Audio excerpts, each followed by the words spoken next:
Urban legends have always been a huge influence on the people that choose to believe them. But they're just stories that might not even be true. So what is it about urban legends that make them so real to their audience? Let's look at one legend in particular called "Aren't You Glad You Didn't Turn on the Light?" Legend has it there's two college roommates. We'll call them Sarah and Molly. They just recently moved in together, both relatively nice girls who did well in school.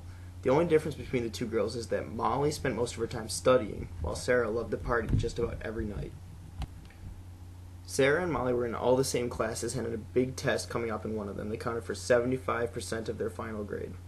Sarah figured that she would just cram the day before the test and go to a party, while on the other hand, Molly was glued to her books all night.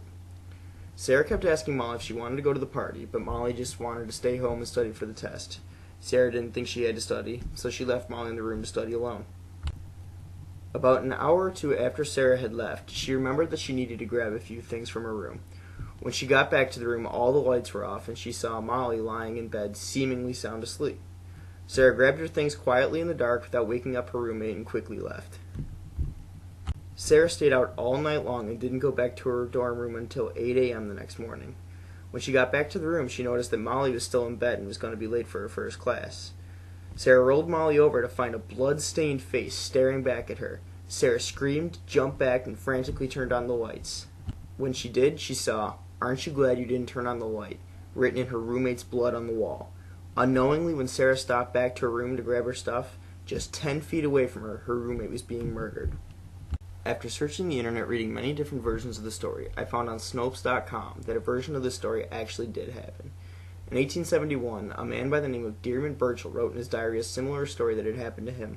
But it makes you wonder, how true could his diary really be? If he had written that he could fly in it, it wouldn't be true, so what makes us believe that anything else he wrote in his diary is actually true? Well, in this version of the story, he and his wife were in bed, while his wife thought that she heard something. He told her that it was just a dog lying on the ground and that the dog had just licked his hand. The wife dismissed her worries and went back to bed. The next morning they found the dog hanging in the shower, and written on the wall said, "Humans can lick too," in the dog's blood. Although this version of the story isn't directly aimed at college students like the version that I told you, it goes along the same lines of someone being murdered while someone else who is right there doesn't even know what's happening until the next day. But what makes this urban legend so exciting and believable? Fear. The legend instills fear into its audience to get them to listen and believe. In the legend, there are two young girls being separated because of different interests. They use young women in the story because they're more frequently targeted in moments of danger like this. Having two girls separated also makes it much more believable because anyone who's ever watched any scary movie knows that if you split up from the group, you're most likely not going to make it to the sequel. Another thing about urban legends that draws the attention and interest of the listener is the use of a plot twist. In the legend, you never would have guessed that while one girl was getting her things, her roommate was being murdered quietly in the background. The way the legend is told has a huge effect on its popularity, and without some of these elements, it would not have the same effect. But when you think about it, how realistic is this story? Could it really be true that this girl didn't notice somebody was killing her roommate in her dorm? Dorm rooms are pretty small. Even if their lights were off, there'd still be light from the hallway.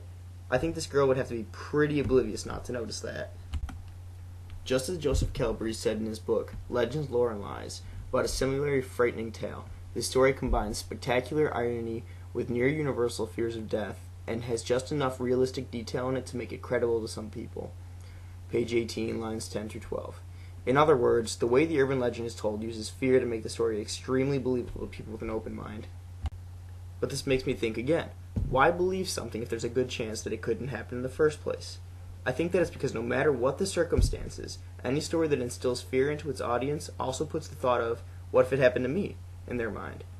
When you put yourself in a scary situation, it suddenly becomes a lot more believable. In an urban legend such as this one, there's usually a moral that serves as a warning to anyone who chooses to believe the things that were said. In this case, the moral isn't as apparent as some, but what I think it's trying to get across is that no matter who you are, this could happen to you.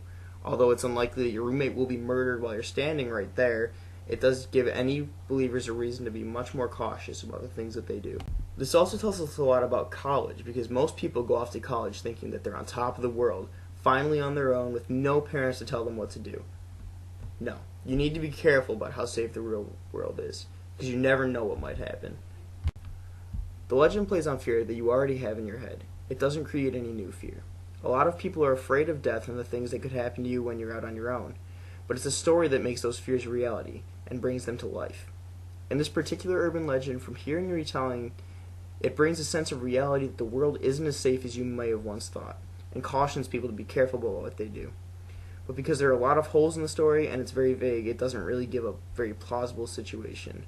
Also, it's very unlikely that anything bad or could or would happen to you because of the spreading of this urban legend. So go ahead, tell as many people as you want about it, or tell no one. Doesn't really matter. In the end, it makes you think about how vulnerable you really are in the real world when you're living on your own. I think that although this seems like a very unlikely thing to happen to anyone, the legend puts the thought in your head that it could always happen to you. Like people always say, it's better to be safe than sorry, especially when your life might be on the line.